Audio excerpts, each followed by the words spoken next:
E chegou o dia seguinte que boa parte dos brasileiros esperava, né? Acabou o período eleitoral tenso deste ano. Todos os cargos já estão definidos. Presidente eleito e agora é esperar o dia 1º de janeiro. Para falar sobre essa escolha de parte da população brasileira sobre Jair Bolsonaro, eu converso agora com Pedro Pietrafesa, que é analista político. Oi, Pedro, boa tarde, tudo bem? Boa tarde, tudo ótimo. Pedro, chegou o dia, né? A gente tanto esperava aí o dia seguinte. O que a gente pode prever aí para esses primeiros momentos? Apesar de ser a partir de 1º de janeiro, mas nós temos aí um prazo de adequação e de transição.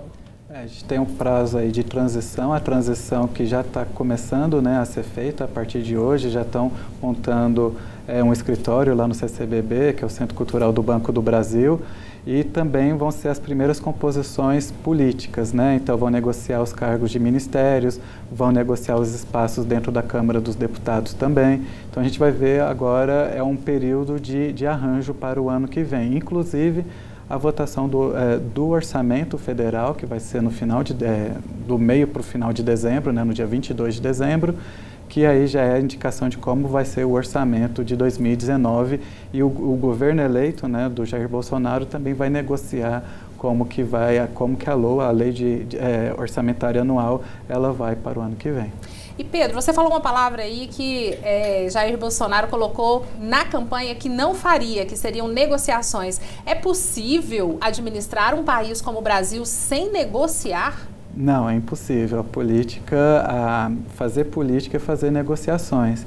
Então, o Bolsonaro ele vai ter que negociar sim, inclusive com um parlamento tão fragmentado quanto esse, ele vai ter que fazer um arranjo para criar a maioria suficiente, inclusive para emendas constitucionais.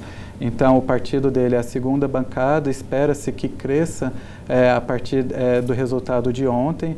Ele vai negociar que candidatos eleitos de outros partidos migrem para o PSL para fazer a maior bancada e aí ter um poder maior de negociação. Mesmo assim, os outros partidos, os partidos que a gente chamava de centrão, há uma especulação na ciência política que esse centrão que a gente conheceu, a partir desse ano, ele não existe mais, ele está caminhando cada vez mais para a direita, que era o espectro ideológico que ele pertencia.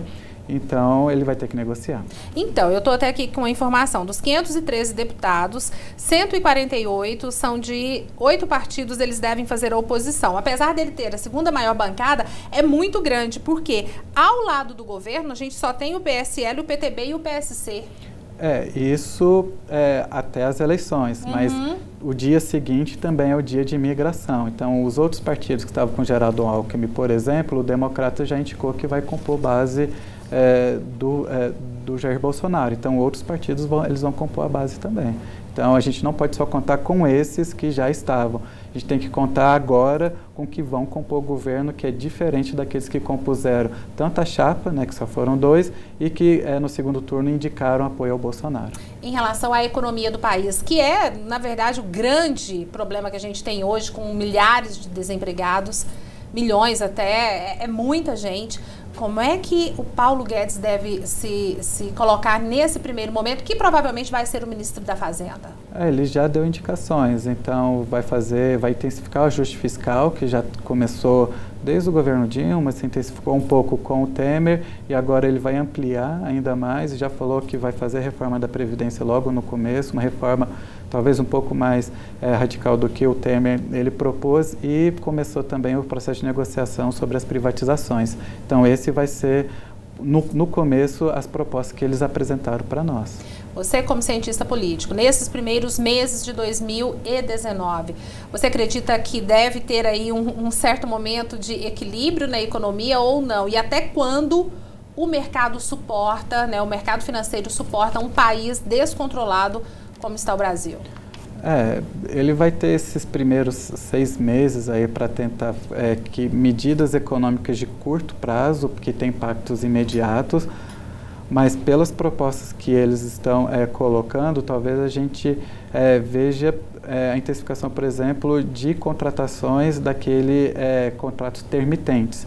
Né? Então, tem que ver como que a economia ela vai responder, porque esperava-se com o Temer que responderia muito rapidamente, ela não respondeu, e há uma expectativa que também responda rapidamente com o Paulo Guedes, mas o mercado financeiro não tem a ver com a economia real, né, com geração de emprego tanto na indústria quanto no serviço. Então vamos ver quanto tempo o mercado ele vai esperar. Quanto que vai aguentar isso aí, né? Vamos ver o que vai dar para os próximos meses e aí nos próximos anos. Pedro, muito obrigada mais uma vez aqui com a gente, tirando as dúvidas, dando aí um panorama do que deve ser nos próximos meses aí para a gente.